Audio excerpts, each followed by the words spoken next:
दोस्तों, बदलते समय के साथ विज्ञान ने इतनी तरक्की कर ली है कि बच्चे के जन्म से लेकर बड़ा होने तक की पूरी प्रक्रिया को वैज्ञानिक आर्टिफिशियल इंटेलिजेंस में बदलने जा रहे हैं। चीन के वैज्ञानिकों का दावा कि कुछ साल बाद भ्रूण कृत्रिम होगा और उसका ख्याल रखने के लिए रोबोट दाई की भूमिका निभाएंगे। बता दें, दुनिया की सबसे ज़्यादा आबादी वाला चीन घटती जन्म दर से परेशान है। यह जन्म दर हाल ही के 6 दशकों में अपने सबसे निचले स्तर पर आ गए। लिहाजा माना जा रहा है कि समस्या को दूर करने के लिए वैज्ञानिक AI आधारित तकनीक विकसित कर रहे हैं। चीन के Shungui institute of engineering and technology के वैज्ञानिकों ने दावा किया कि भ्रूण से लेकर बच्चे के बड़ा होने तक उसका पूरा ख्याल आर्टिफिशियल इंटेलिजेंस वाली दाई रखेगी। खास बात यह है कि महिला को 9 महीने तक बच्चे को अपने गर्भ में रखने की जरूरत नहीं होगी।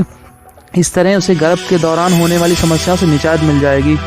वो बच्चे जो कृत्रिम भ्रूण में बड़ा होते देख सकेंगी। साथ ही भ्रूण पर नजर रखने के लिए रोबोट होंगे।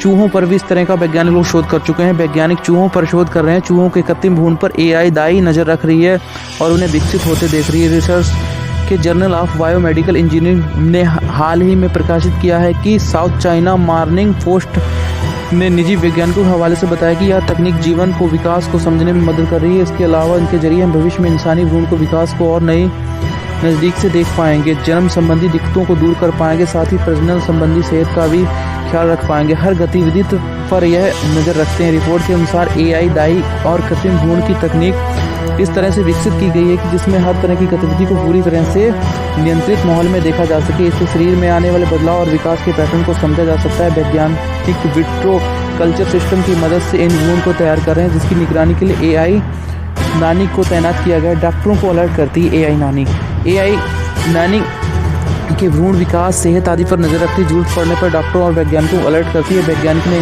कहा है कि इससे भ्रूण के विकास संबंधी समस्याओं को दूर किया जा सकता है। आप भविष्य में कैसा बच्चा चाहते हैं अपने हिसाब से डिजाइन कर सकते हैं।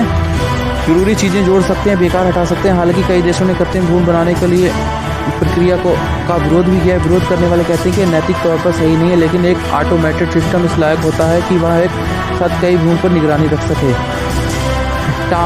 Long term embryo culture device. चीन के वैज्ञानिकों ने long term embryo culture device बनाई है। इस डिवाइस में पोषक तरल पदार्थों का जटिल सिस्टम, इसके अंदर ही भ्रूण विकसित होता है। तरल पदार्थों की सीमा तय करने के लिए फ्यूल कंट्रोलर्स लगे हैं। स्पोर्ट के लिए पर्याप्त ऑक्सीजन की सप्लाई होती है।